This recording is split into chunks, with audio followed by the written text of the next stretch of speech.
avec quel matériel se lancer pour réaliser un plâtrage? Nous abordons les étapes de cette opération dans ce Dr Matos avec une attention toute particulière que l'on porte aux outils nécessaires. Et le plâtrage, c'est un boulot salissant, alors soyez prévoyants et évitez déjà à l'avance de devoir renettoyer toute la pièce une fois terminée. Recouvrez le sol. Un tapis de protection est permis, mais de préférence en carton qui, associé à la poussière de plâtre, sera moins glissant qu'une protection en plastique ordinaire. Collez les bandes ensemble pour qu'elles ne glissent pas. Brossez ou grattez les saletés et irrégularités. Le mur doit être beau, brut, alors scellez les trous et les fissures dans le mur avec un enduit de remplissage.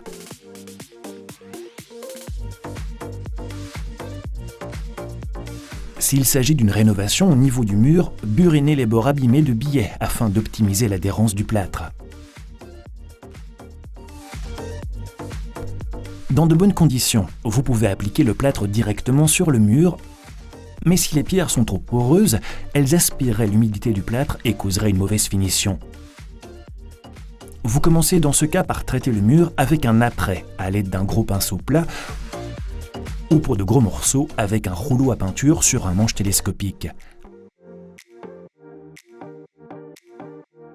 Cependant, s'il s'agit d'un mur en béton qui dispose d'une surface non absorbante, vous le traitez également avec un apprêt approprié afin que le plâtre puisse adhérer de manière optimale.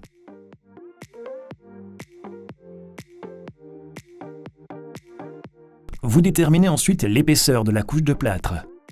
Utilisez pour cela une latte ou un long niveau à bulles. L'épaisseur de la couche doit être suffisamment épaisse pour combler les irrégularités de la surface.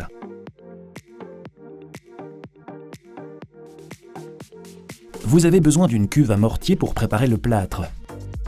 Vous la remplissez d'abord avec de l'eau propre, puis avec la bonne quantité de plâtre sec. Vous mélangez le tout en une masse homogène avec une tige mélangeuse, en puissance suffisante. À moins que cela ne concerne de plus petites quantités, auquel cas vous pouvez alors placer un mélangeur sur votre perceuse.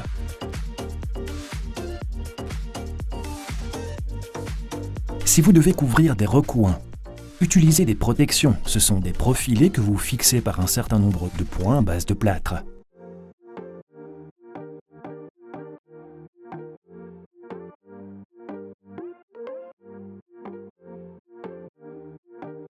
Avec le niveau à bulles, vous vérifiez qu'il soit bien droit. Pour faciliter l'obtention de la même épaisseur partout, vous pouvez également utiliser des profilés de finition ou des guides de plâtre. Vous les fixez à l'avance avec quelques points de plâtre.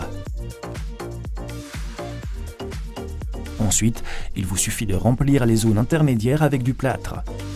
Vous les fixez bien dans l'alignement des profilés de protection à l'aide d'un cordon de maçonnerie et, avec le niveau à bulles, vous vérifiez qu'il soit perpendiculaire.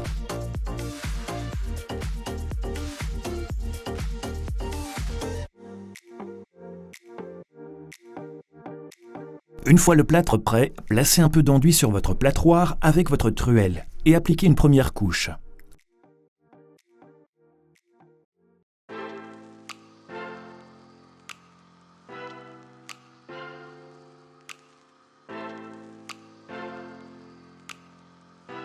Vous lissez cette couche avec la latte et là où il reste encore des trous, vous rajoutez et lissez à nouveau. Lors d'une réparation ou d'une surface présentant des fissures, renforcez la première couche de plâtre avec un renfort. Un tel treillis en fibre de verre s'encastre entre la première couche et la couche de finition et réduit ainsi les risques de fissures dans le plâtre qui aura séché.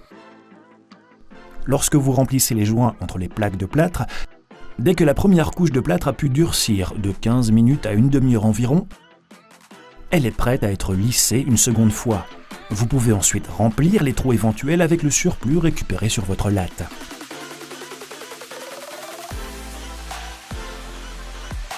Une fois que le plâtre a suffisamment séché pour ne plus coller à vos mains, vous pouvez alors le recouvrir avec une taloche pour le rendre joliment lisse. Ensuite, vous patientez encore un petit peu et vous lissez ensuite le plâtre une dernière fois. Un plâtre durci, mais encore toujours légèrement humide, peut être poncé à la taloche avec une éponge abrasive. En faisant des mouvements circulaires, les dernières inégalités disparaissent. Immédiatement après avoir épongé, passez à nouveau le mur avec la taloche. Le mur obtient ainsi une surface super lisse. Vous pouvez également opter pour une polisseuse de métaux. Avec celle-ci, vous obtenez également avec de larges mouvements un résultat qui sera bien lisse. Et pour un résultat encore plus lisse, vous pouvez humidifier le mur avec une brosse à encoller et ensuite quelques touches de taloche supplémentaires pour obtenir une finition bien polie. Merci de nous avoir regardés et à un prochain Dr Matos.